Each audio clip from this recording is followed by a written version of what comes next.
Hello, dear listener.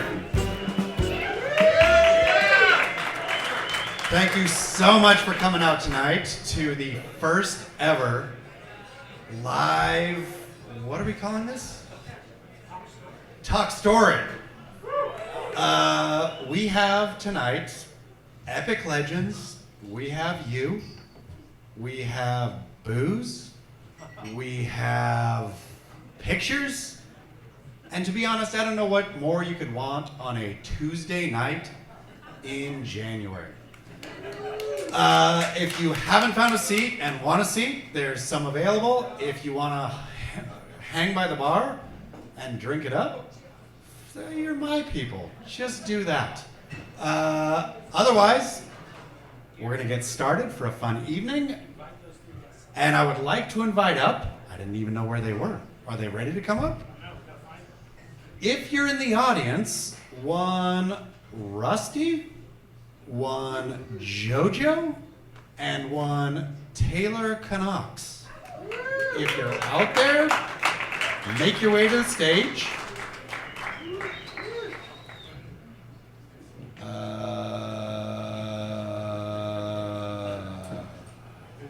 Okay, it's time for my stand-up. So I've always heard that stand-up is difficult, and I've never believed it. I've always thought it's funny to tell. Just kidding. Rusty, please come up. Jojo, hurry. Taylor Knox, I didn't mean to pronounce your last name. I was just kidding. It wasn't funny. That's my stand-up. Please, everyone come up. It is time to talk story about the thing we care third most about, surfing. Here we come.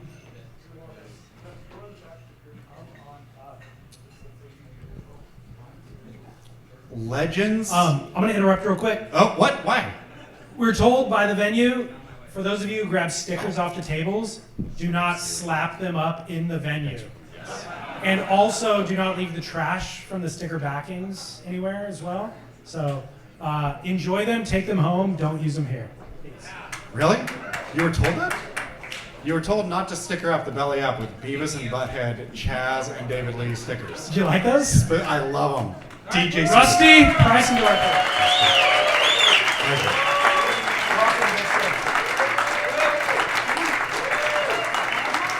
And now we have Taylor Knox, Mr. America, and the best big wave surfer on the face of the planet who just rode a 100-foot wave. I mean, almost. At Maverick, Jojo Roper. The hardest working big wave surfer. We're going to do our pre-production meeting right here. Don't move the chairs.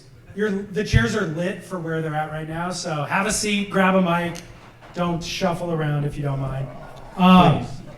Thank you, Chaz, for the introductions. Yep. I'm here for. I have my phone, so I'm going to be accessing my notes. So obviously we're all here tonight to roast Rusty. I don't know if Rusty, you're aware of that, but we've all prepared jokes and questions for Rusty.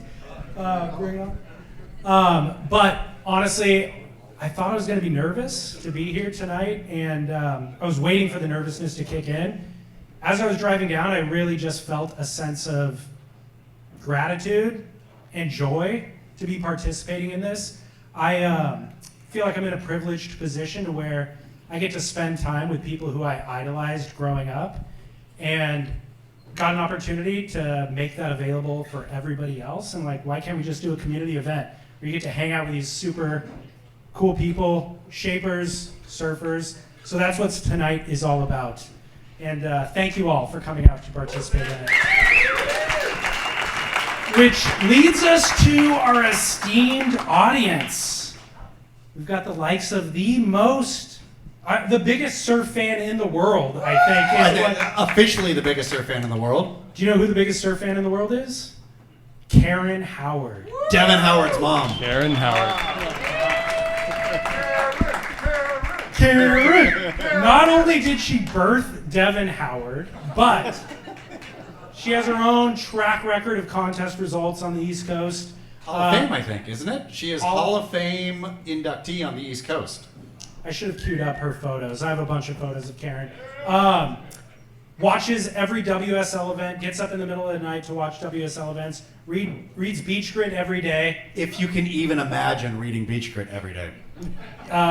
Speaking of which, DJ Seaweed is in the house. I don't know where DJ Seaweed is. Who made that song about Beach Grit. There you go, DJ Seaweed.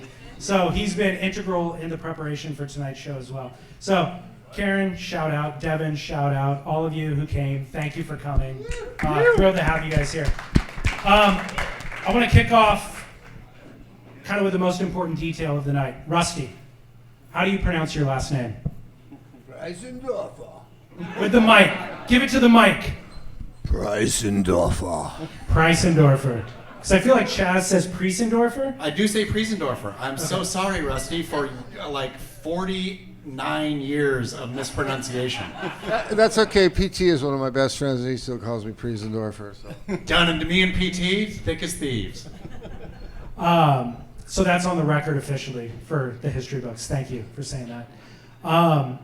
Let's introduce your guests on stage. We have Taylor Knox to your left. Round of applause, Taylor Knox.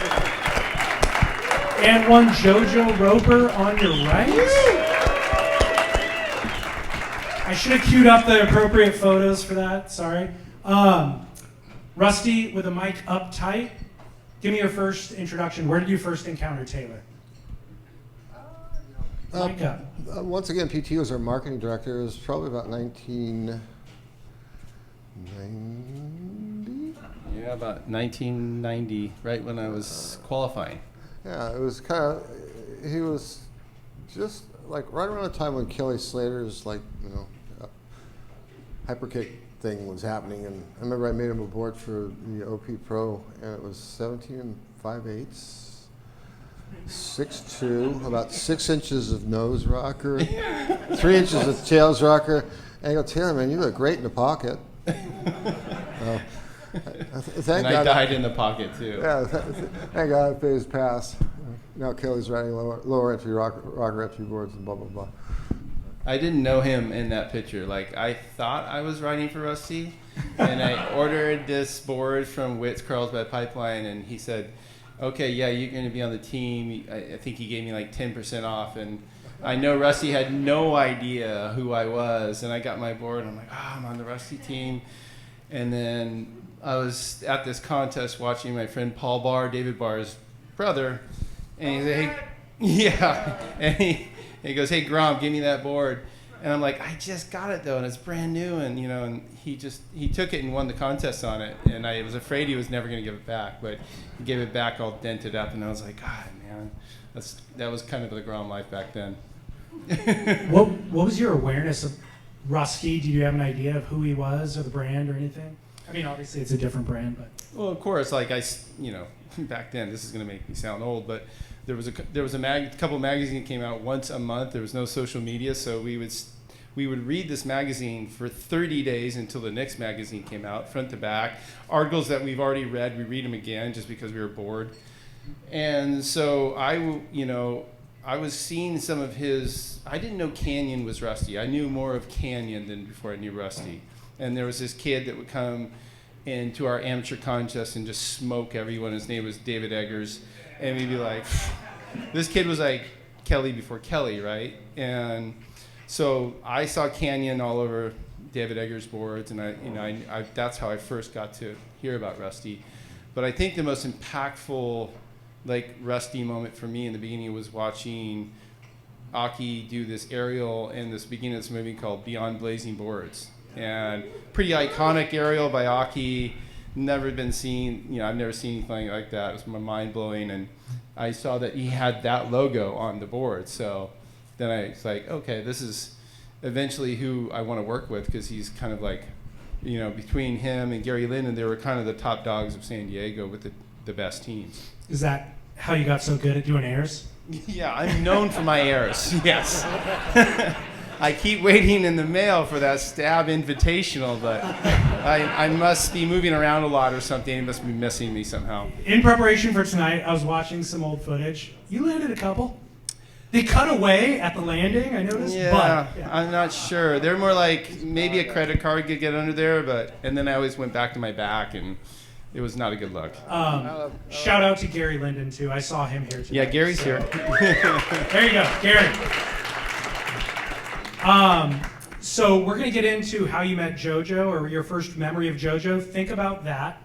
But we want to give away some product as well. We've got trivia questions to punctuate the evening and the festivities. And for giveaways, we have Rusty Fins from NVS. We have Taylor Knox's Arc set of fins. We got twins and thrusters. And then we also have watches supplied by Veyer Watches. So there's going to be 4 trivia questions. Raise your hand. Don't shout them out, so you'll give somebody else the answer. But raise your hand, and I will identify the first hand that I see, pick you, and if you get the question correctly, you could choose whether you want the watch or the fins. And so, before we get into JoJo, the origin story, let's go to trivia question number 1, provided by DJ Seaweed. Trivia question number 1, provided by DJ Seaweed. As a young, up-and-coming shaper, Rusty Preisendorfer shaped for Canyon surfboards located in San Diego.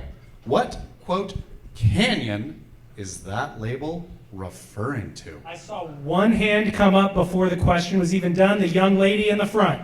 Rose Canyon. Yeah. Boom! Is that it? Wait, no, is it? Oh yeah, it is. Yes, it is. Yeah, Rose Canyon. Rose Canyon. Fins or watch? What is your? Can you make it up to this mic right here? If you don't mind, I'm sorry, everybody. Make you shuffle. Fins or watch? A. Yes. What's your name? Where are you from? Sarah. I'm from here, Del Mar. How did you know the answer to the question? Well, because I was born here, and also. Is Rusty your dad? Rusty's not my.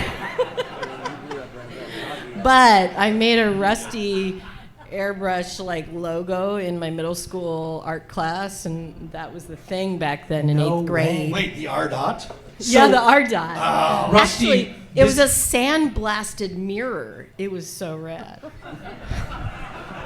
This is a perfect opportunity. Rusty, those of you who didn't listen to my podcast with Rusty, has a background in art and design prior to shaping surfboards, or maybe simultaneously. Can you tell us about the origin of the R dot, for which there's a piece of art actually that documents the sequence and the evolution of the logo? With the mic to your mouth, please, But with Rusty. the mic to your mouth. All right. Tight, Well- against your chin.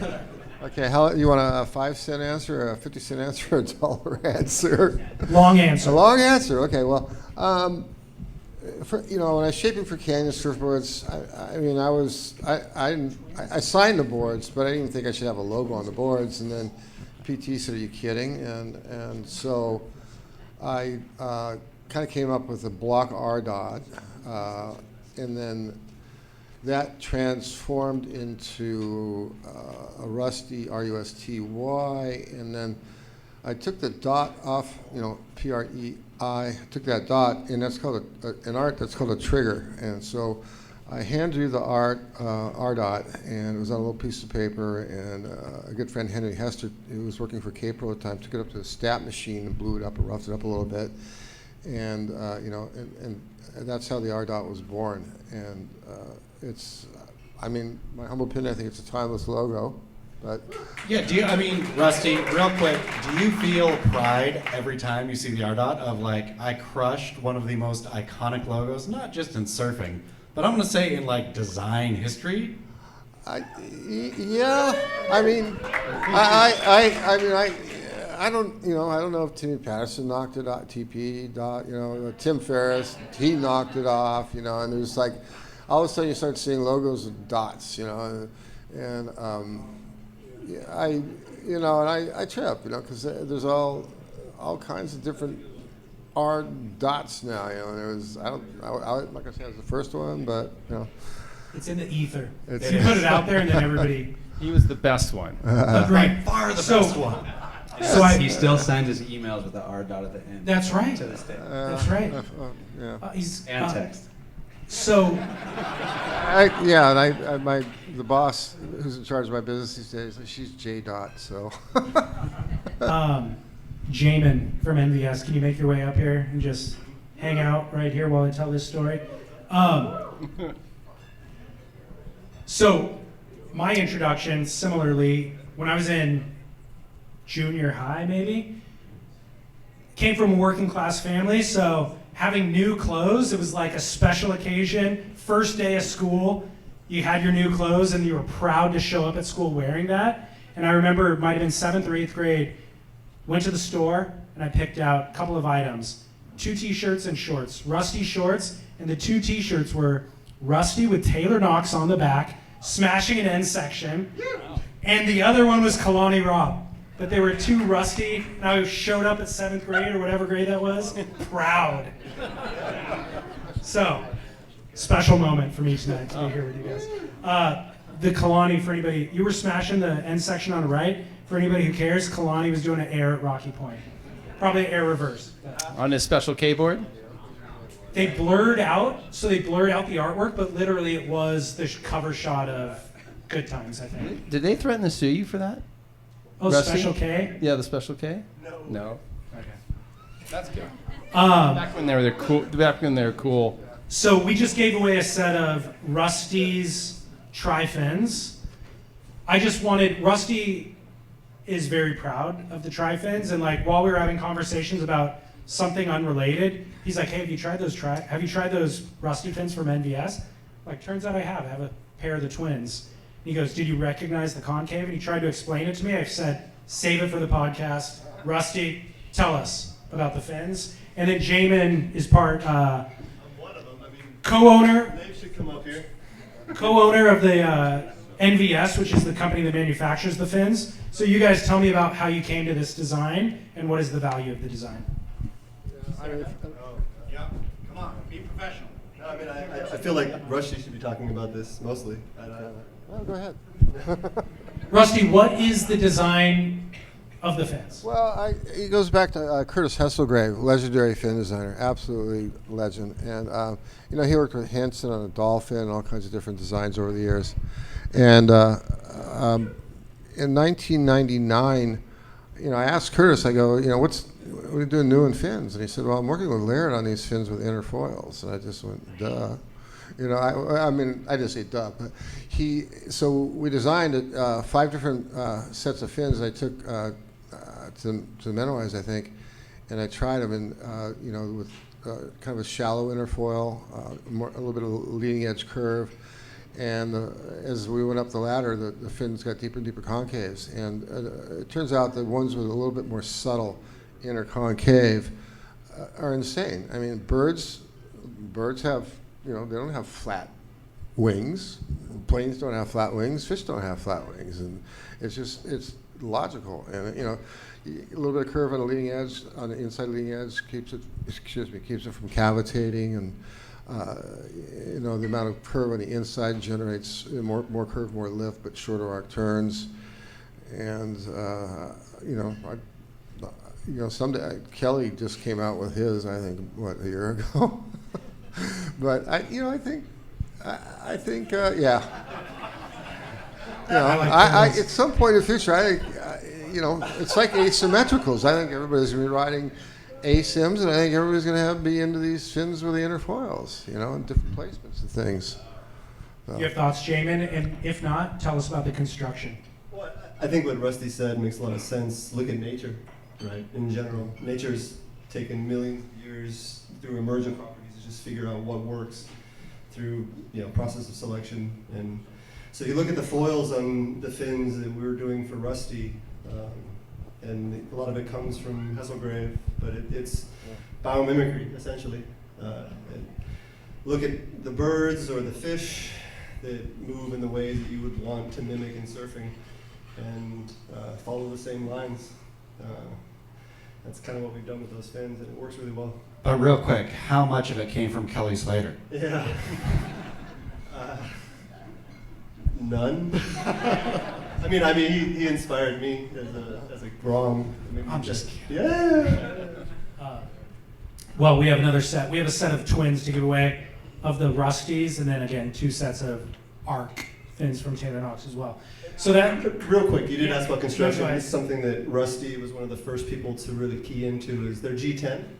So it's 4-ounce fiberglass epoxy resin, pre-impregnated, very, very high density, high quality fiberglass that allows you to do very precision foils. And not only that, something that we haven't spent a lot of time talking about because I don't want to greenwash, but we're not in a clean industry. We're just not, but we're a lot of surfers in general are pretty ecologically minded, care about the ocean.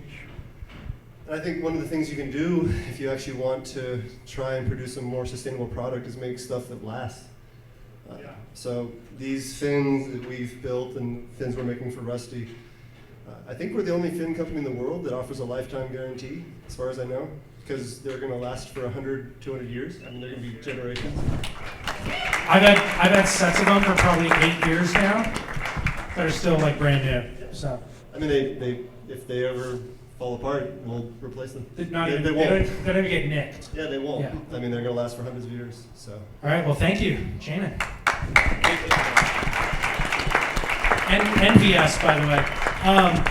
Jojo, Rusty, do you remember your first awareness of Jojo Roper? I knew his dad. Mic up, mic up. Like as close as you can get it on your chin. I knew his dad, and then I met his son. He was this little short, kind of scraggly-headed kid. Yeah. But over the years, I think he's actually taller than his father now, so that's a good thing. Definitely. But over the years, he's got boards, and he's wonderful to work with. We work on refining designs, and he brings me, he says, well, this board is good, but could we try this, and I think that's, you used to say that about Sean Thompson too. When I worked with him on Twin Fins in the 79, 80. He'd come down, he'd stay with me, and he'd ride the boards, and he'd go, the board works good, but, and so I'd start, next time Sean called me up for a new board, I go, Sean, oh, you want another butt board? Okay, all right. He doesn't like the butt that much. But no, Jojo's amazing to work with. He, I design, I design the boards, and they get shaped, and then Jojo glasses them. And he's got skills. Jojo, say more about why you glass them and what's your backstory. And what was your first awareness of Rusty? Also, Jojo, please put your mic up to your mouth. Rusty was just always this big, giant surfboard shaper and human being. But he was just like, when I was growing up, he was the guy with the sickest shortboards, and he was from San Diego. Everything around me is from San Diego, and obviously I grew up here. And he was like the hot shaper when I was kind of in that high school phase of wanting a killer shortboard. And I had gotten boards from everybody in San Diego, and then I remember Clark Foam shut down, and everybody was panicking. And Rusty had plenty of blanks at the time when that turned, and I was like, I think I really want a Rusty shortboard, and I had the opportunity. I called him, got his number from who knows who, and called him, and he's like, yeah, I'll make you boards, happily. And he was very, very open to anything. Came in, and he was like pumped out, like, I was like, I want this, and all of a sudden I had like 4 boards, and he was like, yeah, take them, here's glass-ons, here's this, here's that, and he was just so cool right out of the gates, and then that started the relationship, and then that was 2006, I think. Yeah. When did Clark Foam shut down? Yeah, we got that letter, Black Tuesday or something. It was December 10th. And I think we were getting blanks from Walker, from Gary Linden at the time, and that just was the beginning of up until, I don't know how long that's been. That's 20 years. Jeez. Well, it's just crazy. I can't imagine that anybody here doesn't know, but what's your family background and why are you laminating the boards that Rusty's shaping? My dad has had, this is 50 years this year of Joe Roper's surfboard and glassing, and I just grew up in the factory and swept the floors and did whatever the hell Dad said to get a ride to the beach that evening, and for my whole life, and I started fixing boards and laminating boards and all that stuff at probably 12 or 14 years old-ish.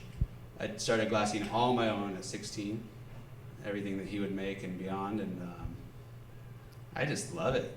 You get a board shape from somebody that's doing everything so particular and putting so much time into something, and then it's your turn to put all this time and laminate this board and feel what got shaped and do it how you want it and learn from your last board and keep on progressing. And I love it, yeah.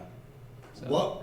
What was your weird kink to get into big waves from San Diego? What was, I mean, let's be honest, it's weird. I don't know. I just started surfing whatever. Blacks? Not really, I don't. Where? He likes blacks, I don't like blacks. There were reefs in La Jolla and Big Rock. Big Rock. Eventually, all Big the Rock reefs. was not big enough. Exactly. So, I mean, so you would paddle out at Big Rock. Perfect segue for Todos on the screen. I actually didn't make the Todos for a long time, to be honest. I went to Hawaii when I was like 16 and got the shit scared out of me. And then I started going to mainland Mexico, just wanting to get barreled. And I was like 17 in Porto, and then all of a sudden there was this like 20-foot offshore evening, and I was like, holy shit, I want to get barreled like all these guys. And then that kind of just got the itch, and then it just progressed to Mavericks, and then there and everywhere, and yeah. So you're telling me that Taylor Knox winning $50,000 for the K2 Big Wave Challenge did not inspire you? That inspired me 10 times 1,000. To be He was honest. probably 5. I was 9 years old. But you know, it's crazy. It's not crazy whatsoever, but. You wanna know how crazy but this guy is? To this day, that wave will stand the test of time. That wave that Taylor got is still, to this day, gigantic. So I'll do a quick segue into that. Taylor won the K2 Challenge 1998. He at Todos, not riding Rusty, but the spot was pioneered by Mike Parsons, who was riding Rusties, and he finished second, I think, in that event to Taylor. How accurate is it? You guys would know better than I do. How accurate is it to say that Parsons helped pioneer Todos? What is the history of the spot? And then Rusty specifically, what were you building for Parsons at that time? You want to go first, buddy? You go first. How accurate is it to say Parsons pioneered Todos? I would. No, that's a no. Well, Give us the history. I'm not sure if he was the first or the pioneer, but there was a time where the decade that I'd surfed it on every swell. I was obviously with him every time because he wouldn't let me be anywhere else. You know, like he'd call me and be like, "I'm picking you up 3 o'clock tomorrow morning." I'm like, "Oh, really?" I'd be like, "Can't we just go get barreled at 8-10 foot or go surf at Point Break?" And it was never ever. I missed every swell on those beach breaks and point breaks for 10 years because of him. Like he in fact, I got in trouble by him my first year on tour. I did pretty well. I think I finished in the top 10 or something, and it finished in Australia at the Coke Classic at Narrabeen, and then they have a banquet. And then, so Snips sees this swell coming. He's like, "We got to leave." I'm like, "We're going to miss the banquet." And he's like, "We got to leave." And I'm like, "Well, Rusty's going to be mad." He's like, "I know, but we got to leave." And so we get on a plane 8 hours later, and we go to get this swell with Rob Brown, and Rusty calls me. He's like, "You fucking missed the banquet? You're like finished 5 and you missed the banquet." He was pissed. And I'm like, "It's Snips' fault. He's older than me. I got to just follow his lead, you know? I just got to go wherever he goes." So he got me in trouble that time, and he got me in trouble a bunch of other times, but he was definitely, there was a decade where he was absolutely the guy on the trigger, even on the bad days. Like, we'd get out there as south wind and be like, "What are we doing out here?" You know, like, if he saw there was one tiny opportunity that it might be good, we were going. And I'd be like, "The winds are going to be bad." And sure enough, the winds were bad, but we were out there rocking in the channel, you know, just, here we are, cool. Let's drive back to San Diego. Was this the biggest you'd ever seen it? That was the biggest I've ever seen it, yeah. That was And it was weird because the day before was super stormy and the day after was super stormy. It was just 1 day window where it was like, oh, it's going to be super big and we're not sure about the winds, but we're just going to call it on. And we were at the El Corral ready to launch, and waves were breaking over the jetty at the harbor, and I was like, wow, I've never seen that before. And we get out there and it was on, you know, like I think Bradley went out in the first heat with no wets, trunked it. And it was Tony, Ray, Ross Clark Jones, Briley, and maybe Brock. And Ross Clark had a horrific wipeout. Briley was, you know, in his trunks getting closed out on and freezing to death. And Brock was, you know, dominating as usual. Rusty, how much experience did you have shaping guns up until the point that Parsons is out there? And were you building what were you building for that specific spot? With the microphone. Well, I mean, Up to your chin. Thank you. the first pro that ever was interested in a gun for me was Rabbit. I did a trip to Australia in January of '74, and I was there for 3 months, living across the street from Kira Point, and got to know Rabbit. He was junior. He won the junior championships that year. He wandered by, and I met this guy. Anyway, it's a long story. But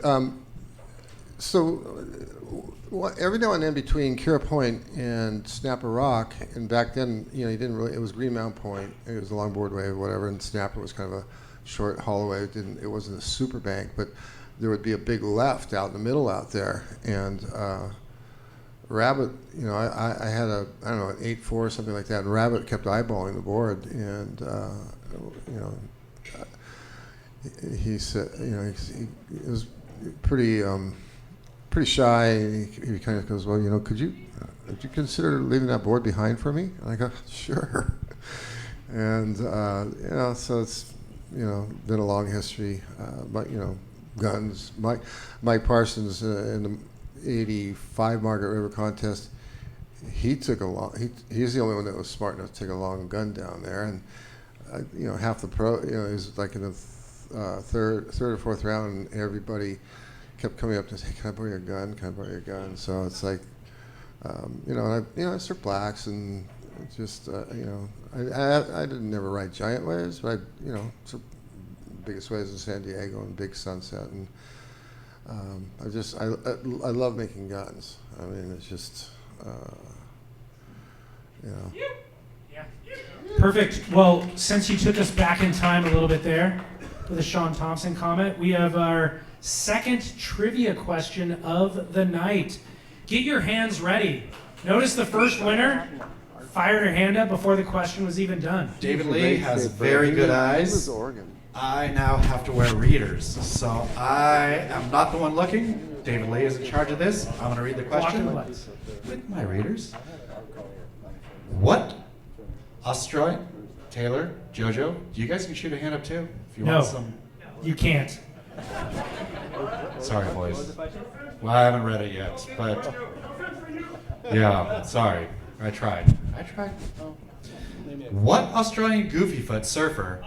Ooh. Keep You're going. not supposed to yell it out. Won the world title on a rusty surfboard. Okay, I saw the hand right there with the glasses.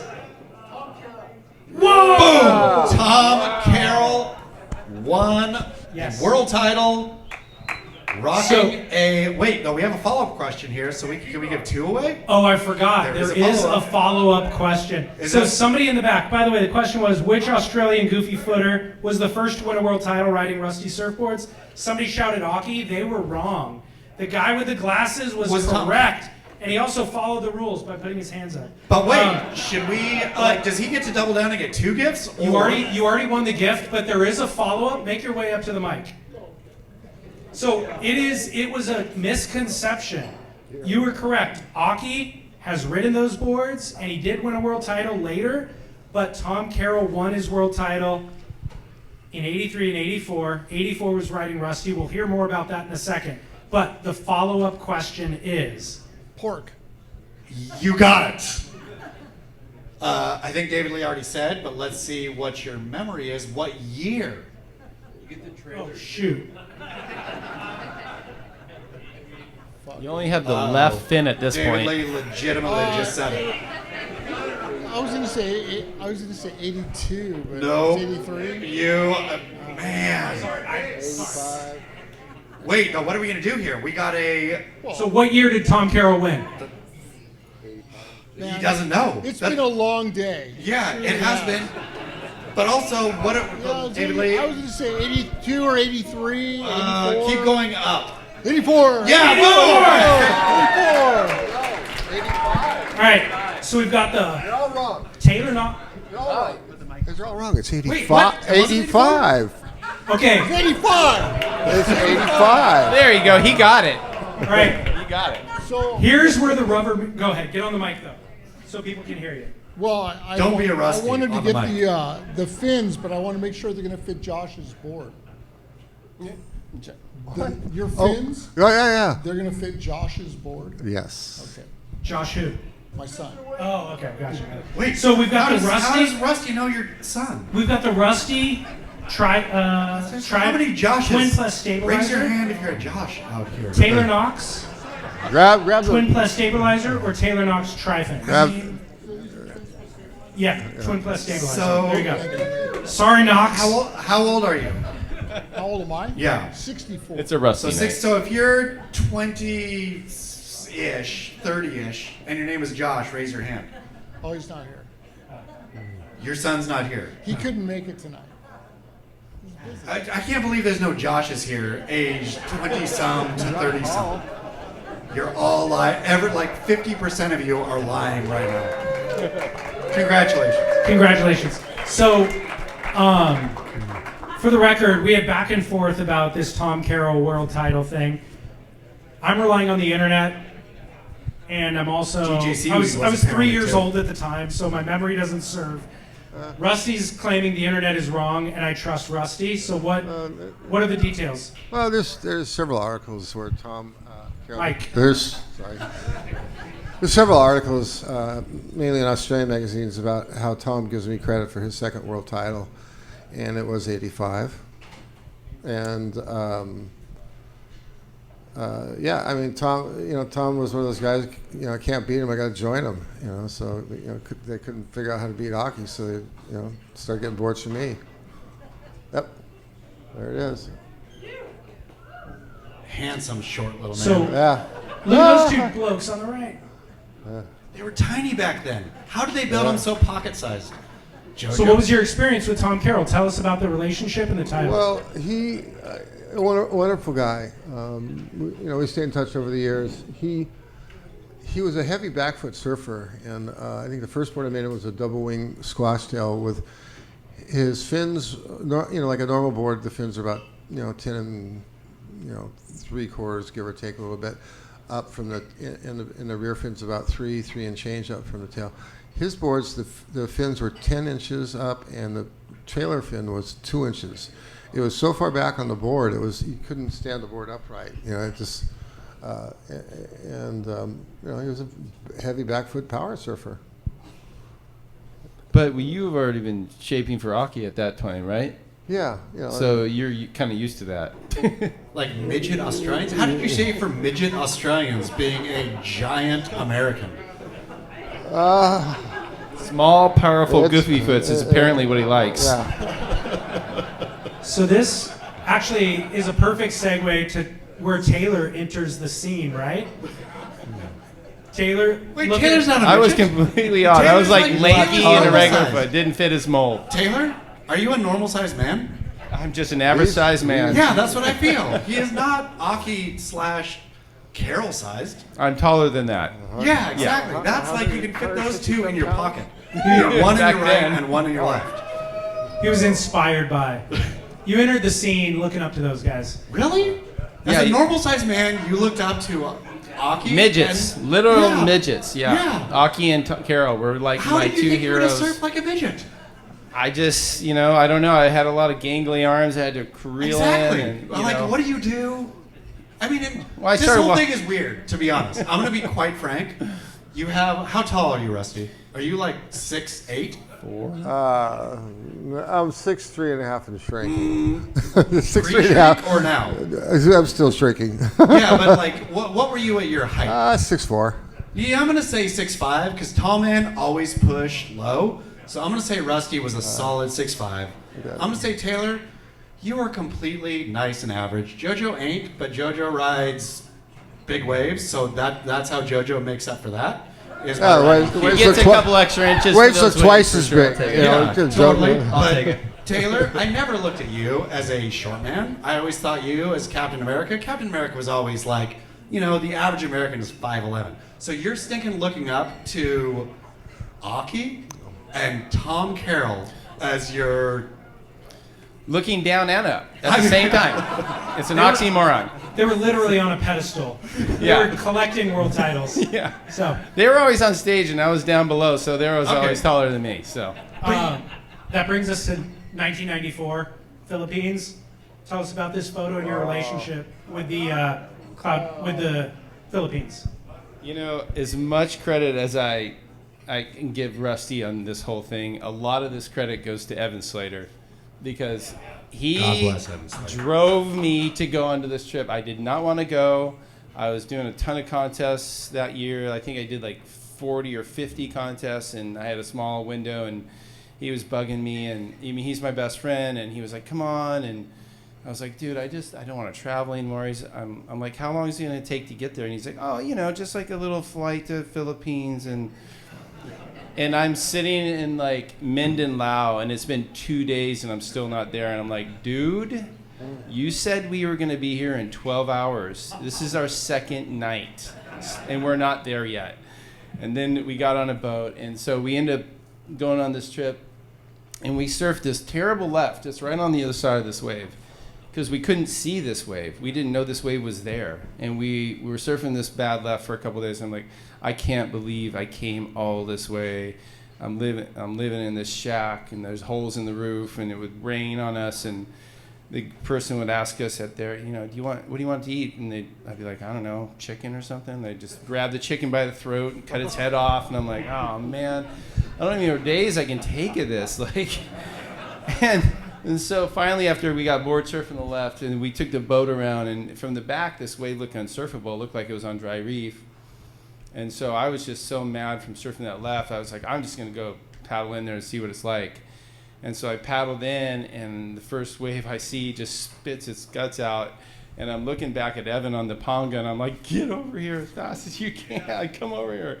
And we ended up surfing out there alone for 7 days, and it was perfect for 7 days straight. And it was crazy.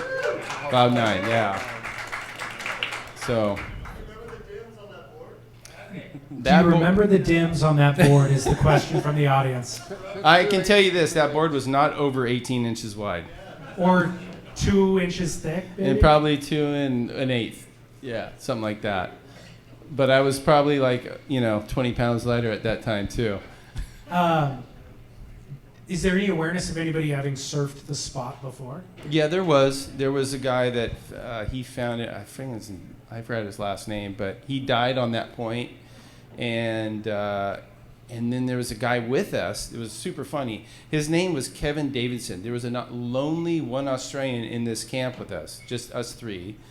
And I'm like, that's weird. This guy, how did he find this place? Just, I guess, how we found it. And he goes, he was all mad because we had a camera. And he's like, don't you guys ever tell anybody where this spot is.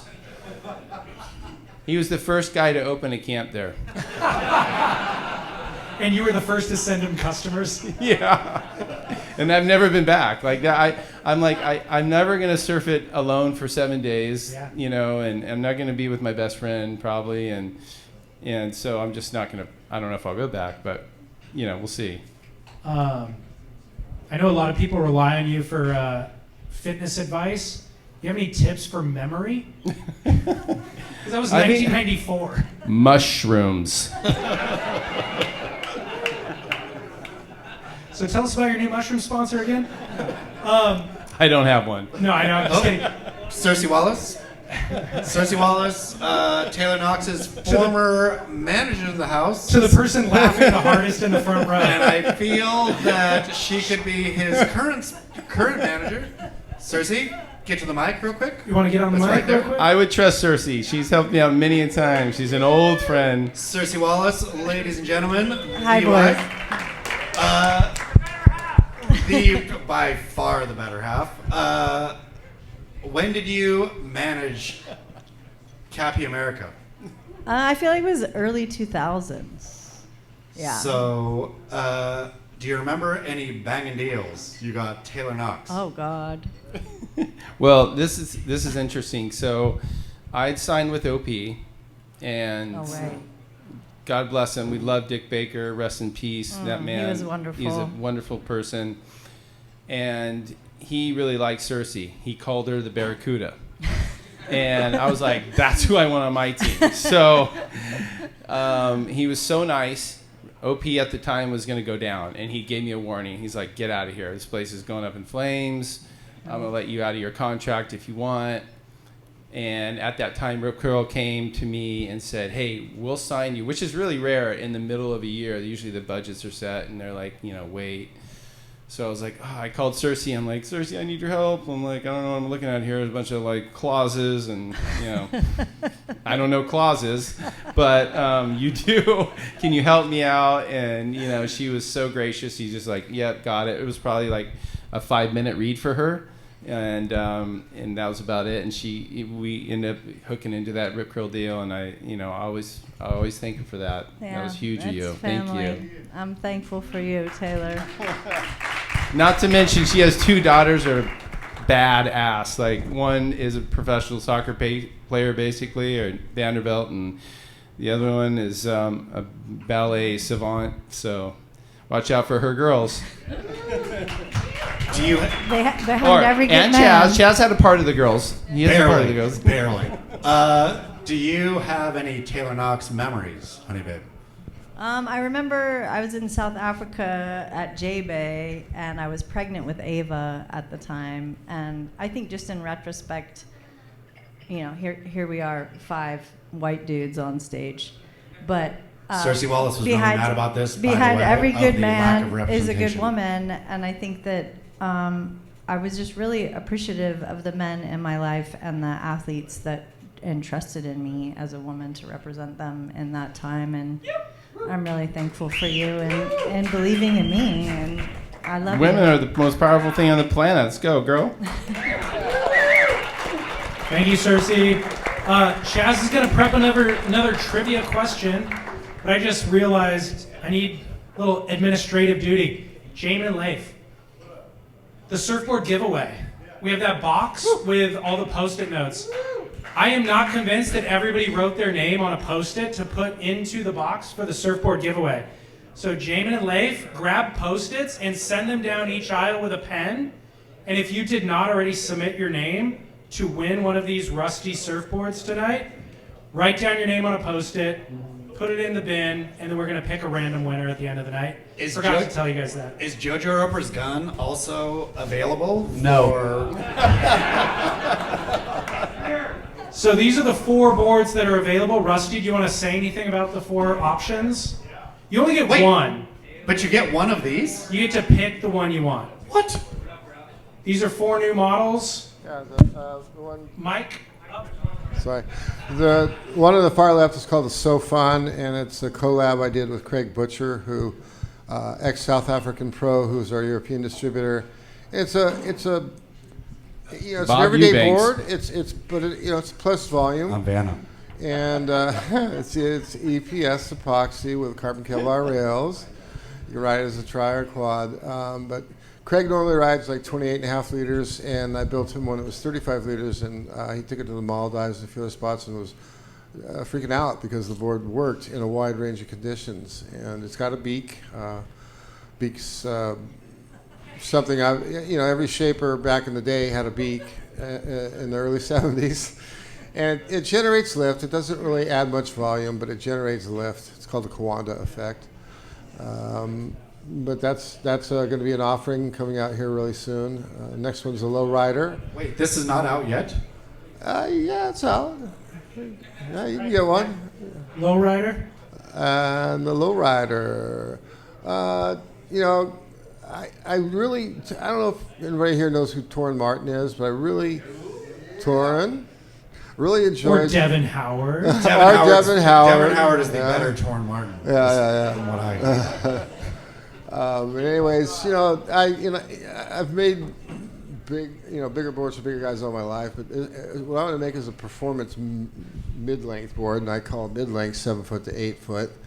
But it's a little bit, it's a more high performance board, a lower entry once again with a beak, but it's got a fair bit of tail rocker, so the board's loose, carvy. It's not your typical big guy board. It's it's kind of a performance mid-sized board, and that's available. I think it's good as a quad or a twin fin. Cool. And We got 2 others. the Illuminati is one of our all-time best sellers. Is called the Piranha, and that's a board. I don't know. I got inspired actually by Chris Ward watching him ride backdoor on the Timmy Patterson, kind of a fishy thing, and he was ripping.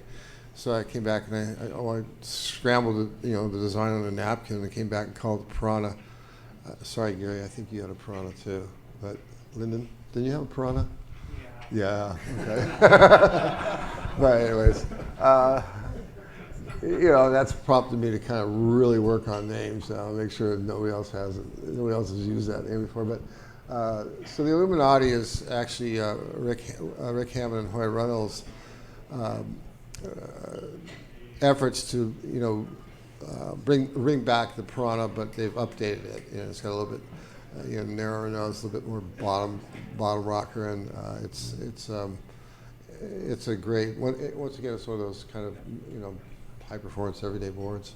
Cool. And the Underdog. And the Underdog, that's a board actually Pedro Batalin, dear friend from Brazil, great shaper, 5th degree jiu-jitsu black belt. He designed that for Kyle Belli. Okay. And People's champ. We sponsored Kyle Belli for one contest. David Lee and I did. We got a GoFundMe set up, or we I've got a sticker on the board and everything. People's champ. And it's one of our more popular high performance short boards. So one of you in the audience is going to win a surfboard, and you get to pick from one of those 4. You legit have like 1 in such a good chance. This is way better than any lottery. We need your name on a Post-it in order to pick your name. So you guys are passing the Post-its down the aisle, and then also get the bin and just load them in the bin and leave the bin up here for us if you don't mind. So we have a trivia question, and then I'm going to call a special guest up to the stage as a cameo. But let's go with a trivia question. Okay, so here we go. Everybody pay attention, please. It's this one, right? Yes. Okay. When Tom Carroll won those 2 world titles, another Rusty Team rider and future world champ was only 17 years old. He dropped out of high school in 10th grade to serve full time. That shouldn't happen anymore, parents. On the world tour and finished his rookie year ranked 16th. Who is he? Right there, up front. Nope. He said David Eggers. David Eggers. The answer is no. David Eggers. Incorrect. Was Gary Linden. 2.5 years old. What was it, Gary? Occy. Boom. Correct. Yeah. Occy was Yeah, 7. you said Come on correct. up. Gary, come on up to the mic if you don't mind. Oh, wait. You win the Piranha. So Occy dropped out of high school when he was 17 years old in 10th grade to chase the world tour. 16. But also, before you collect your prize, got a follow-up question. Follow-up question that Gary has to answer. Gary, We're going to give him the prize either way. are you ready for this? I'm ready. Spell Occhilupo.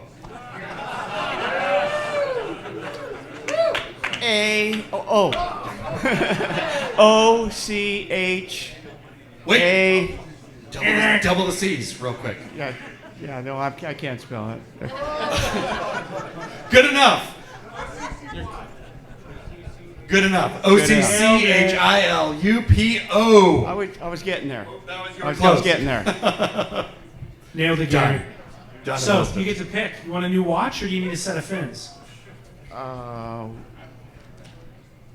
We got the twins and we got the thrusters. I'll take a watch. Sweet. Pick your poison, man. You got a field watch or a dive watch? This is the dive watch. So, Gary, there you are. That's the lid. Congratulations, Gary Linden. Gary Linden. If you listen to the podcast enough, you know Vaer is spelled V-A-E-R. VaerWatches.com/Surf Splendor. A lot easier than spelling Akalupo. You get 15% off. Let's talk about Occy. Do you have any thoughts, Rusty? What was your introduction to Occy? Mic up.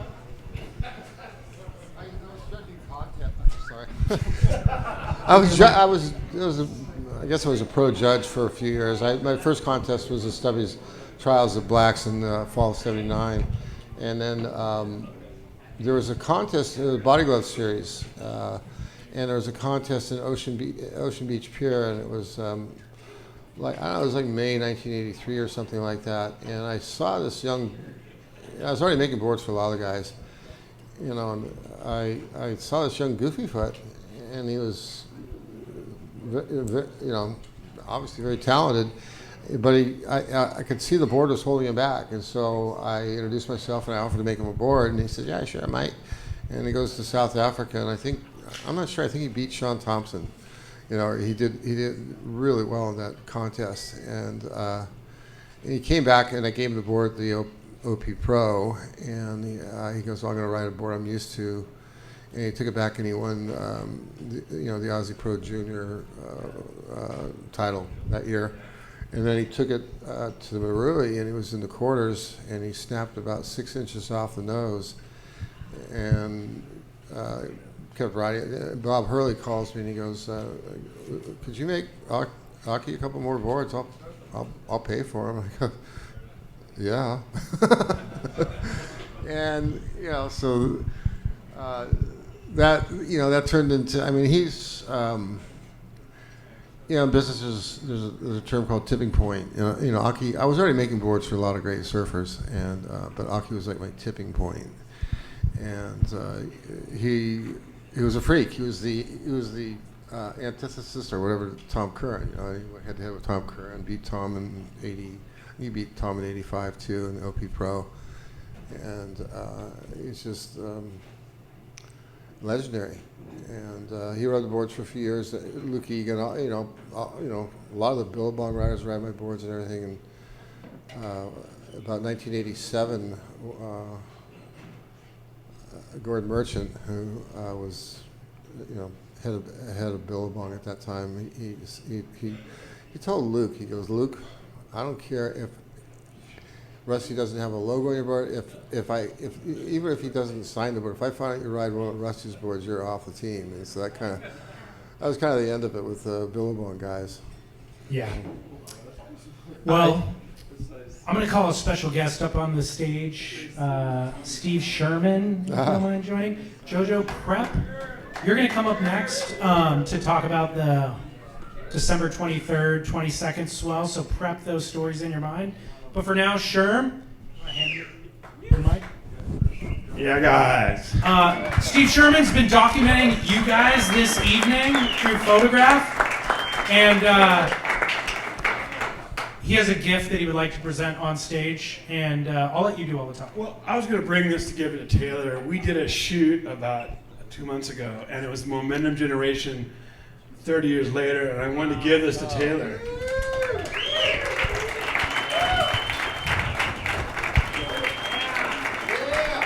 Taylor's been a longtime friend, and I've shot a lot of images of him, and I'm just so proud of him. He's such a good person and one of my favorite surfers, so I just wanted to show him the love, my friend.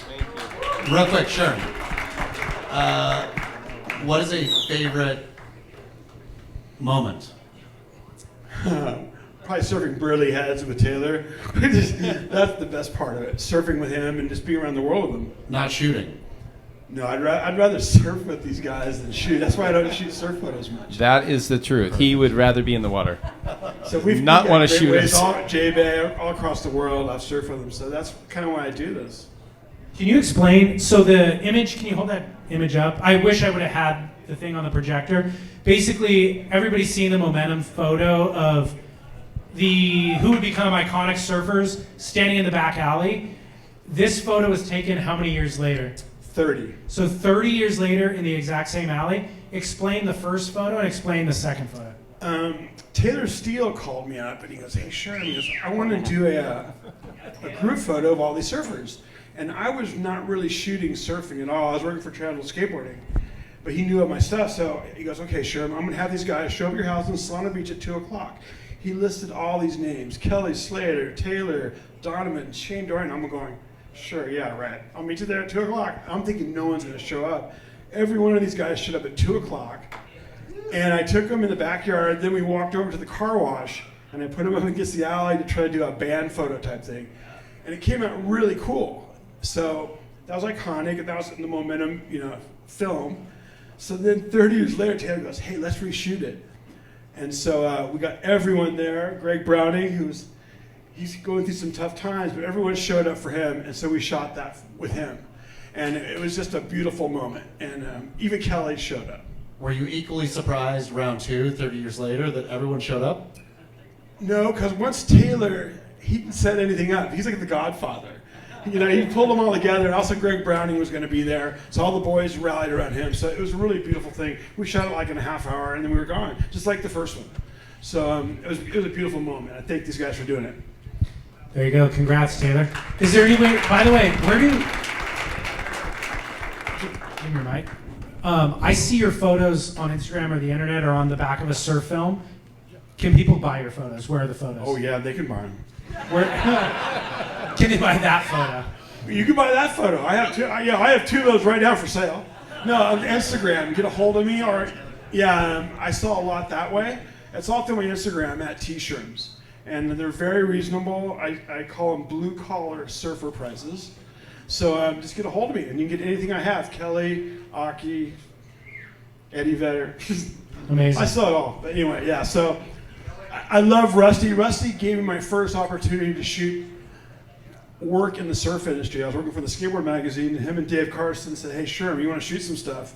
And it changed my life. The boobs? And I got to thank you. The boobs? What's that? Is that an Oakley plant? The boobs? Yeah, the boob shot.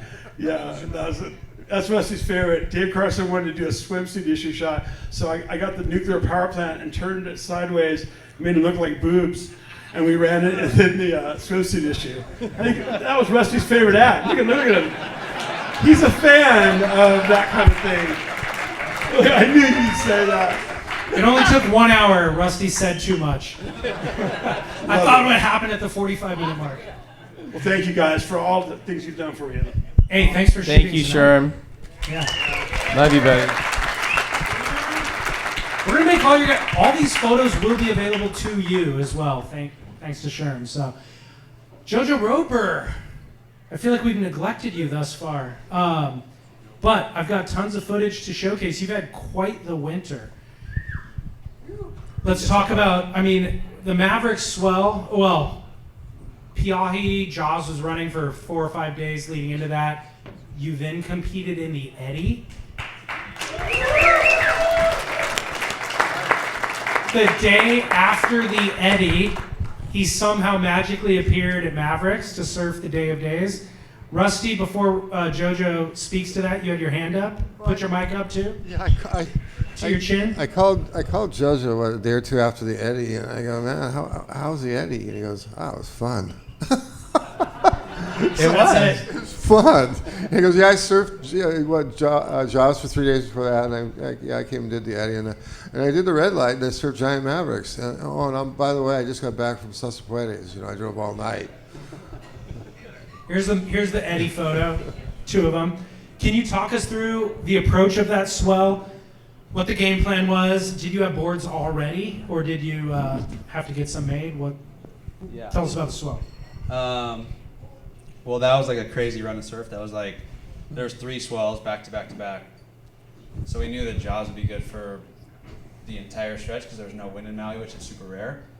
And then we knew that gigantic swell was the last one where they ran the Eddy, and then that swell was tracking all the way to California on like the far maps or whatever you want to call it. And Wait, what are these far maps? like the forecast, right? So the forecast changes so often, and Are you talking about Surfland being shady? Yes, no. Everybody was equal par of like a third big giant swell at the back, and the winds always change, everything changes. So I ended up driving my truck with this jet ski and a truck full of surfboards up to Half Moon Bay, which is where Mavericks is, and then flying from San Francisco to Maui, because that's where the hot spot was. And the last place I was going to end up was basically Mavericks if all went well, which is like Christmas Eve or right around there. So it was kind of a nightmare logistically with like just travel around holidays and all that fun stuff. But flew to Maui, surfed for 3 days, 2 days of Jaws, meant to be 3 days. They called the Eddy on day 2 and we're in the lineup, and all of us, half of the lineup was in the Eddy, so we're all spun out and like, we better get to Oahu and get ready for that. And it was my first time ever being in the Eddy. Real quick, what is the flight like from Maui to Oahu with half the plane full of... We all spread it out. I was like, this is my first Eddy. I'm out of here. You guys stay here. Don't get hurt at Jaws, whatever. But yeah, that was a quick 20 minutes solo, just out of there. They all stayed the rest of the day and surfed and flew out the next day. It was all bounced around. Everybody had different plans. But yeah, they were just like that. This is my first Eddy opportunity of my life. I found out 2 months before that I was invited, so I was really just stoked. Well deserved. Thank you. So I just got to Oahu as fast as I could and practiced and warmed up and did all that. And the Eddy day was pretty slow in the beginning, and I had the first heat, which is a jinx and a curse, but it is what it is. And surf was slow in the first heat, and then the entire day just ramped up and just got so big, so fast and crazy. And then the Eddy was just insane. It was like the Super Bowl of surfing. Everything you ever thought it was like just gigantic. The beach is crazy. Everything surrounding the entire bay, just a huge stadium, and surf was huge and pumping, and just, it was rad, really cool. And then the next day was Mavs. And Mavs was So what was the time? How did you get from Eddy to Mavs in one day? So that I got out of the water at the last day of the Eddy, and you couldn't get out of there to save your life until probably 7, 8 o'clock because of the traffic, and just my truck was parked in with 100 other rental cars right behind that, and you couldn't get out at all. So we were there until forever. I got back to the house I was staying and kind of decompressed for a second, and I was like, I don't know if I even want to go to Mavs right now. I'm pretty exhausted, and then I was like, if I wake up tomorrow and it's everything I think it could be, I'm going to be so pissed. So I threw everything back in the bags and drove to the airport, and 11 p.m. was the red eye that lands in San Francisco 5 hours later, which ends up being like 5 a.m.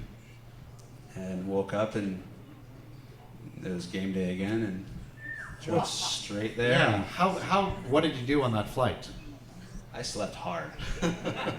As soon as I get on a plane, I am like unconscious that fast. It's crazy. It's pretty killer, actually. What time did you make it to the lineup at Mavericks, and what was happening in the water? I got there around 8:30ish in the morning. Kind of had breakfast and got my mind straight, and got out there, and it was like 8:30, and it was kind of like some leftover swell from the swell before, and big, and you could tell it was incoming, and then within an hour it was 60, 70 feet, and we were just going, oh my god, this is crazy. Like all of a sudden it's just like, and it was a new long period. You get like a swell here and then like a second swell on top of it, and it was just like crazy looking weird thing, and we were like looking going, fuck, today's gonna be pretty psycho whenever this all hits. And then literally within an hour, like got on the tow rope within 30 minutes just to get the jitters out, and just started doing circles. I was with John and Pete Mel and Ryan Augustine, was our kind of like 4-pack trio of trade-off and rescue and all that stuff, and it just started going, and the waves got crazier and crazier, and just kicking out and getting back on the rope and looking at the next guy, your friend on the next one, going, holy shit, it's fucking huge. Like, sorry for the language, but that's exactly what I was 21 screaming. and over. We were tripping. So that was insane. And then I'm always curious, like Taylor, the K2 challenge, I feel like that's the last I ever saw you chasing big surf. Is that true or not? No, I did it a couple years after that. I was never the guy that got most of the publicity. I was always with Snips and Brock or Chesser, or, you know what I mean? Like, I was a side salad to all those big hitters, and I was able to go out there and just, like, have fun and not have the eyes on me or the pressure on me. And when I got invited, I was like, this is so undeserving. It should be Snips. You know, it was me and Pete Mel, but it really should have been Snips. I can't believe they picked me over him. So I just kind of wanted to do him proud, because he was out there sitting in the channel. I'm like, oh, I feel so bad it's not you out here. You know, you should be the guy. And I don't know who made that decision, but it worked out for me to be out there. But it was tough. And then seeing someone like Jojo come along, you know, another San Diegan that's just like, I'm so proud to see someone local that's taking this kind of initiative. And you guys, thank you. to go from surfing all day at Waimea, get on a flight, and then get prepared to do that kind of shit at Mavericks is freaking gnarly. Like, that is. And then the psycho decided to get in his car and drive to South Puertos for some reason. And I'm sitting there recently. I was on the beach with his dad in the last week watching him surf in San Diego, and I was just like, God, what do you think, Joe? And he looks at me and goes, man, when he told me he was coming down from Mavericks, I said, boy, you better not be going to Todos, because you're going to die. You need to come home and rest. And he goes, oh, Dad, don't worry. I'm just going to go to South Seas for a day. And he's like, oh, okay, that's fine.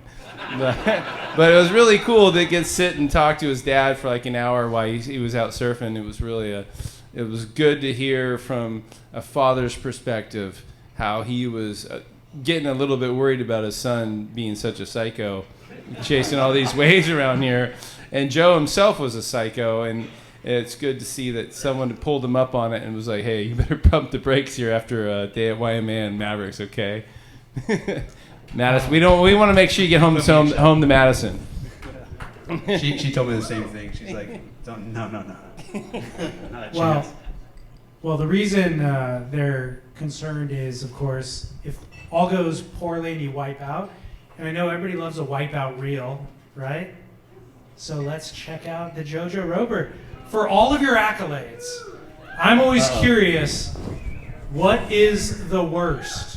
And so I've got 3 wipeouts here from your history, over a decade history of chasing this stuff. And I want to know, what's the worst? We've got Puerto Escondido, we've got Cloudbreak, and we've got Jaws. Let's review the footage, and then you tell us what hurt the most. So this was bad. 13 years ago.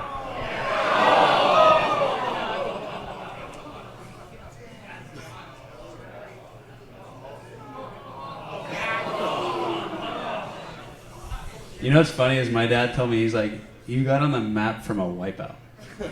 And that was that one. Cloudbreak. This one hurt too. See, you think that thing's gonna like really double it up? It went high. It I went was into the pulling hole. up into it, and I was like, oh shit, I'm gonna get lipped in the dome. Perfectly positioned for the I'll double go up. around this and get to the next section. That didn't work out.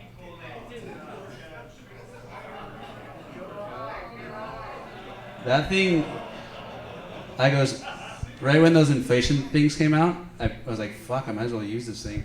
Yanked it, and I was tumbling somersaults across the bottom of the reef at Cloudbreak for the entire stretch, fully inflated. Oh, whoops. And I'm like, this thing fucking sucks. Sorry, that was a poor edit. I was supposed to go to Jaws right here. I messed it up. We could just watch this all night, though, couldn't we? Sorry. Evan Slater has better ones. Oh. Oh man, this is the nightmare Jojo Roper's gonna have. Here we tonight, go. Is the replay. Yeah, this is the worst one. All right, so on to Jaws.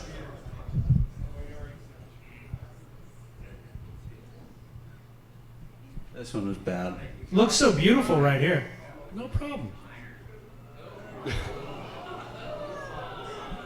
I went over the falls upside down on that wave and went. It was a new swell during the contest, and it was so loaded up, and I think that's why I kind of lost traction and launched, and I went over the falls, upside down, and I was going, fuck, like diving, and I remember getting just annihilated, and then I hit the bottom, and I'm like, whoa, you could touch the bottom of Jaws, this is fucking crazy. and the fucking worst thing is that Jamie Mitchell, 2 waves before this, had a similar wipeout that looked actually worse. And he paddled back out and he's like, fuck, I just hit the bottom so fucking hard, this is so crazy. I can't believe you can hit the bottom here. And he's all cut up and his inflation thing was ripped open. I'm like, damn, that's fucking, I hope I never hit the bottom. And then that happened. How deep is it, do you know? Deep. I think my ears clicked like on this resurface. It was like 5 times like, whoa, this is like intense. And it was like, I was like, whoa, not there yet. And then I came up, and then the next one was like smaller and just kind of washed me.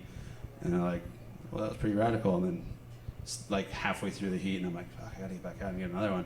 It was kind of gnarly. So you kind of already said it, but which was the worst of the 3? That was the worst. That was like a long, really violent one, for sure. And well, what you had to get through to get to this different water and then hit the bottom and then get back through that to get to the surface was just a weird, fucked up roller coaster that I never want to do again. Our companion on stage, Chaz Smith. I've had some wipeouts. D Street local. His Chaz are Smith. worse than yours. I've had a couple of pipes, Jojo. 3 to 4 feet. I've never surfed there before. Not pipe. Pipes. Plural. So It was actually 2 to 3. But in pursuit To each their own. in pursuit of any provocation or opportunity for somebody to click on an article, he'll come up with a concept. And his concept 10 years ago was pitching Pete Mel. What? I mean, legit, I talked to Pete about doing this. I don't know what I was thinking. But I said, Pete, I wanted you to paddle me into the Mavericks and Mavs lineup. I want to hack a dart, smoke a cigarette on my board out there, and then I'm going to take off. But you're going to help me. And Pete was like, You said no? no. He's like, let's go for it. Like, I got you. He didn't say I got you. He said, do it. I will watch you die. I think is what I will be happy to rid the surf world of you. Is I think what P. Mel was thinking, but he was game back then. I don't think I'm any longer game, unfortunately. Could you? But I look at Ross Clark Jones smoking darts after YMA. Different breed of a human being, though. I Guys mean, are fucking nuts. Ross Clark. Ross Clark has trained for it, both in the surf and with the Siggies, to where he's prepped. Chaz paddling out there. Could I do it though? Jojo? So Jojo, I'm offering you the Pete Mel. No. You're not gonna paddle me out. That was quick. Taylor? I'll push you into Todos, but we're gonna need like some kind of Jojo on the jet ski to rescue, maybe just a little. Jojo? You gotta surface first. All right, Chaz. Question number 4. Okay, hold on. Prep. Get your arms ready to rifle up for question number 4. Okay. Riding a rusty surfboard, what pro surfer became world champion in 2001? Boom! Back there. Okay, Nailed come on up. But there's a follow-up question. There is a follow-up. And I do believe you'll know. What does CJ stand for? Charlie Jones. Charlie Jones is really close. Does anyone know what CJ stands for? Boom! We heard it back here. Clifton James, but you still win. You still win. Watch your fins. All right, you still get to pick. Do it. Hey, don't worry. I got you covered. Clifton James, though, is CJ's Try name. Perfect. Boom. They or watch. There you go.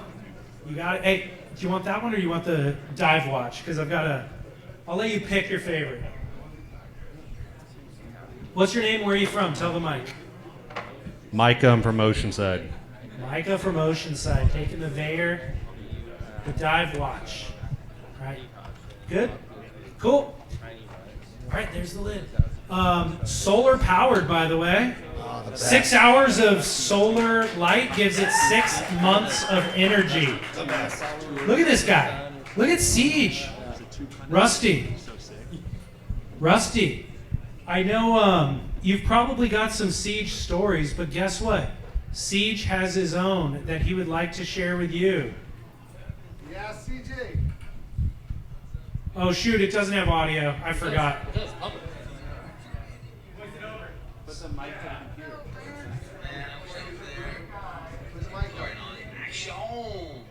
Jazz, daily scale.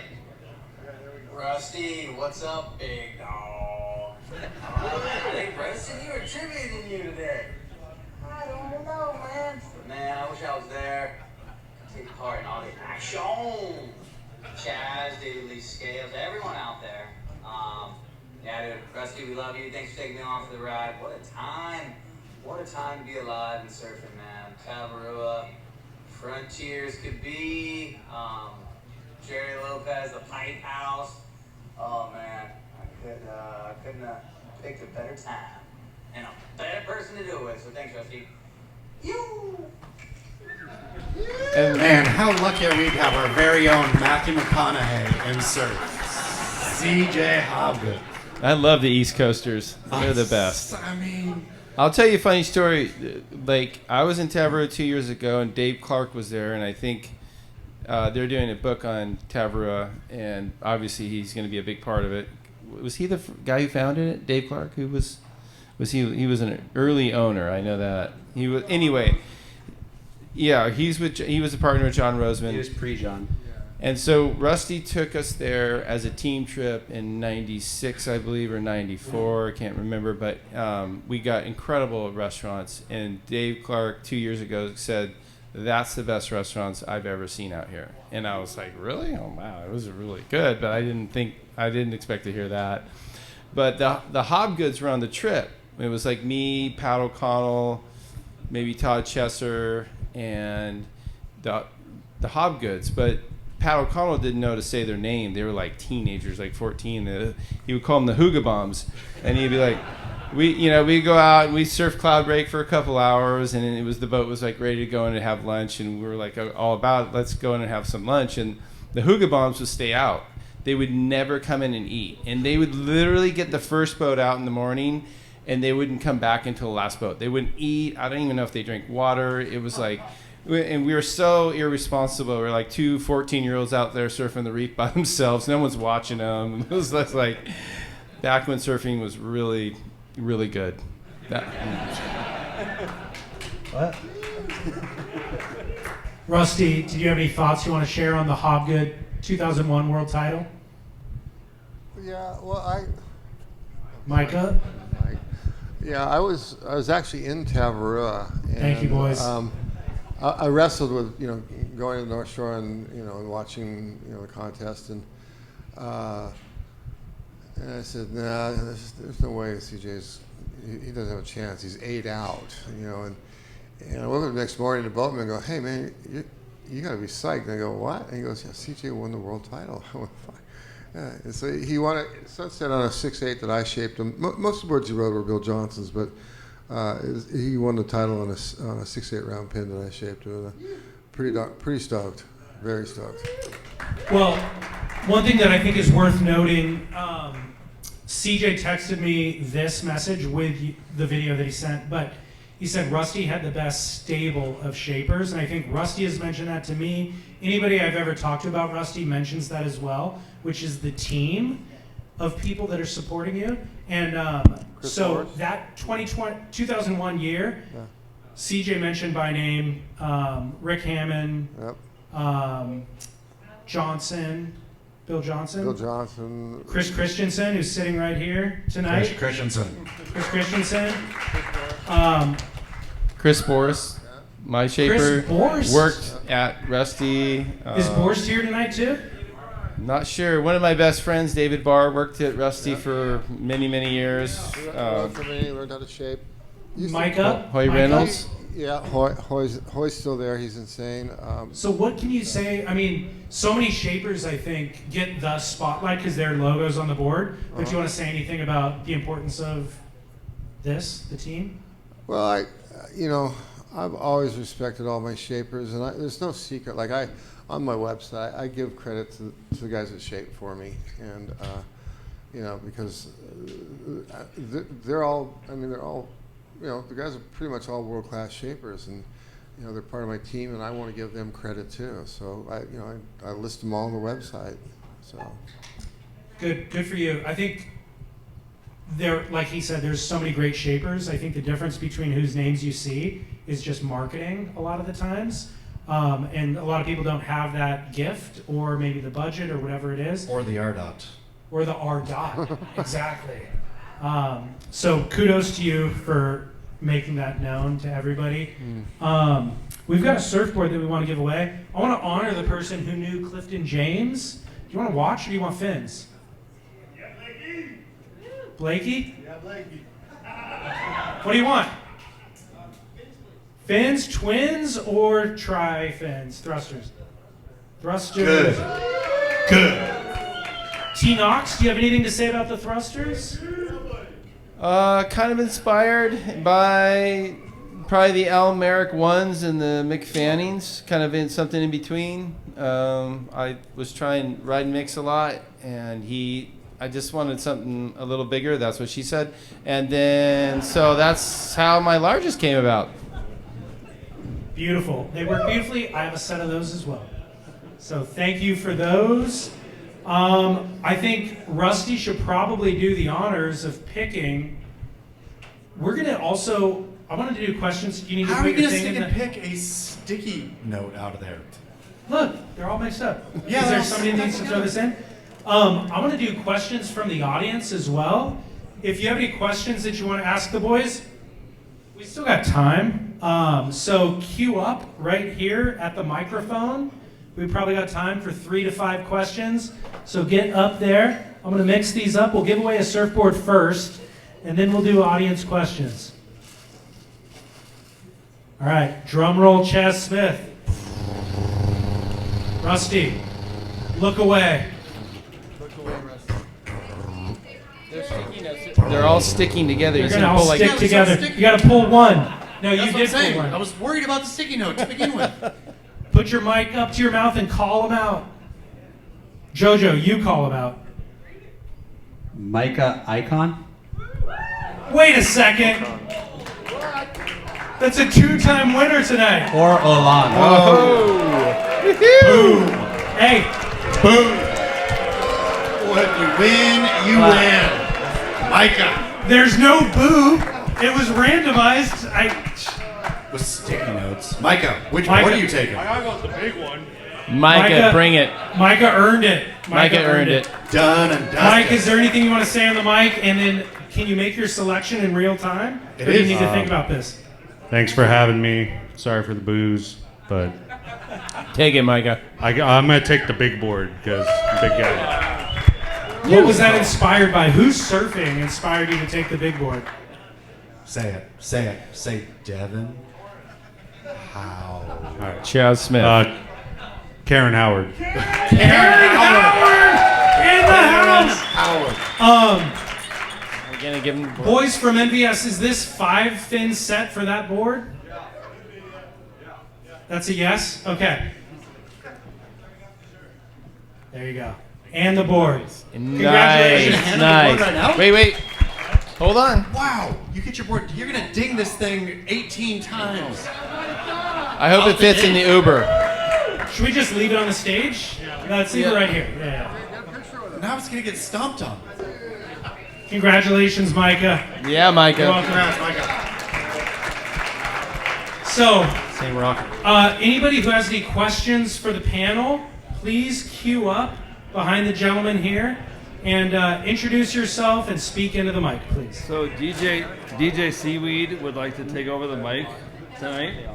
he has a good roast whole scene here for you guys, and he would like to announce the next winners for all the contests coming forward. Okay. Come on up. DJ Seaweed's getting on the mic?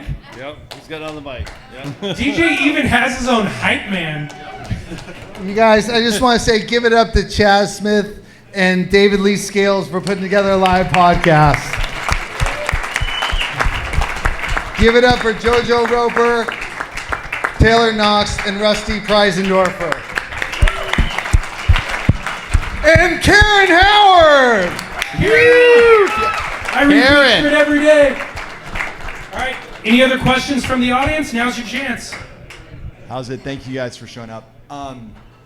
Let's say you can surf with your 3 best friends or family or whatever. What spot are you picking? You get like 4 hours just empty, uncrowded. It is epic. Where are you going? If you could surf one spot, like. If you could surf with your 3 best friends, epic conditions at one spot, who would they be? Where would you be? Taylor Knox first. But it's also Taylor. Sorry, it's Chaz Smith and David Lee Scales are 2 of your best friends. No. So. I can't put you in front of my son, but let's see where. I love warm waters, but it was not going to be warm waters. It's hard because I would want to peak, but I think considering, I guess the way I surf, I would take my friend. Well, first I would take my son Hunter. I would take one of my best friends Mick, and I would take Evan Slater, and we would go to J Bay, and we'd just ride that wave all the way down to the end and high five, and and Mick wouldn't get eaten, and it would be great. It's going to be great. Good call. Good call. Jojo, you have an answer? That'd be like. I don't want to come with you, Jojo. I want to be honest. Yeah, you should be scared. We're going fun size. We're going 8-foot first ledge cloud break with my dad. He's got to have a buddy too. Him and Roseman, and then myself and too many friends I want to share that with. I don't know where to start. Is your dad still doing it like that? No, but he will. We'll pull him in. I took him to the opening ceremony of the Eddie this year, and he got so fired up on just like all of his fit friends, all these guys, and surf psyched, and he's like, he'll be back. Amazing. I guarantee it. So I'm excited for that. All right. Anybody else? Final chance. Ask questions of your. Here we go. I've seen you around at the boardroom show. Maybe. Kevin Kinnear and Rusty, I want to thank you for the music logo. It's still my favorite. Taylor, I want to thank you for all those heats with Kelly Slater at Trestles. And remember those. And Jojo, I want to thank you for surviving. Thank you. All right. Final chance. Anybody? Anyone? All right. We got one more. Nope. Taker. Hi. So I just wanted to know from Rusty, as an entrepreneur, what was your big risk that you took at the youngest age to launch you into this amazing career that you've spanned? Mic up. Oh, sorry. My father was a brilliant mathematician, and when I started shaping surfboards, he kind of shook his head and he said, well, as long as you do what you love, follow your passion. I'll say I did a podcast with Rusty, and what impressed me most was his ability to delegate and appreciate those around him. Like when the clothing opportunity came, he didn't have the capital to invest in it, but it was rely on somebody else, allow them to support and get them involved to take it to the next level. And I think it's hard to give up ownership. It's hard to give up creative control, that sort of stuff. And I feel like that's something, we talk about that with shapers even, that you bring into the stable. And I feel like that's something that you've done really well to leverage other people around you who want to see you succeed. Maybe you could speak to that?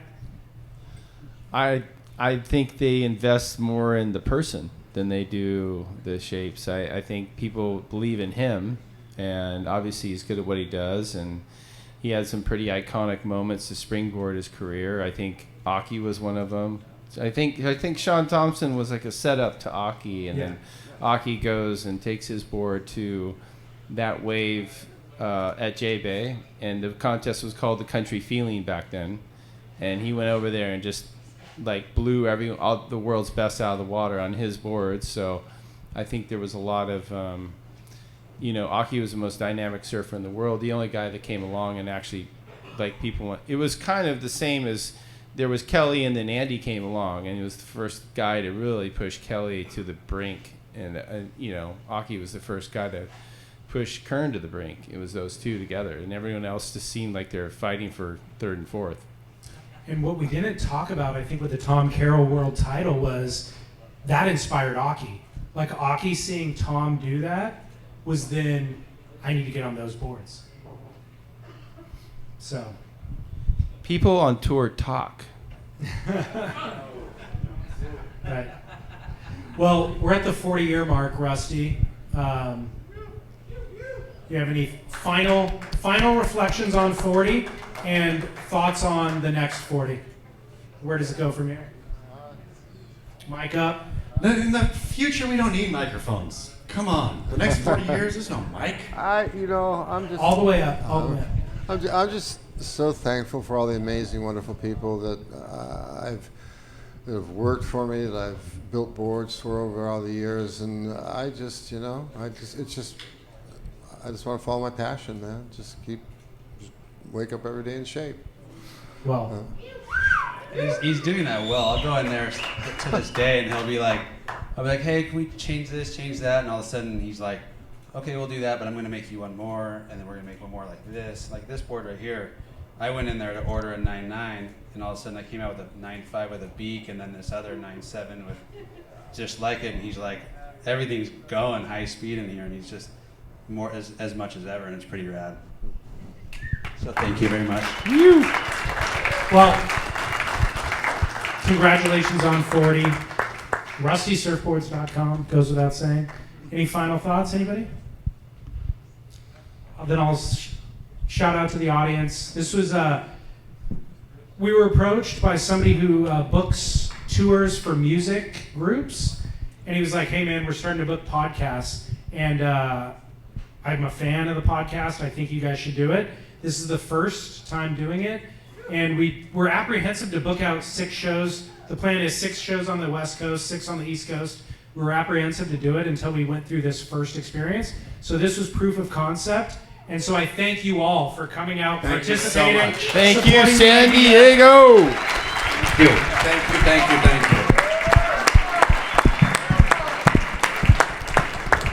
All right, we'll meet you near the bar. Let's have a drink, and there's a freebie table. I don't know how much is left, but freebies over there, t-shirts, stuff like that, if you want to.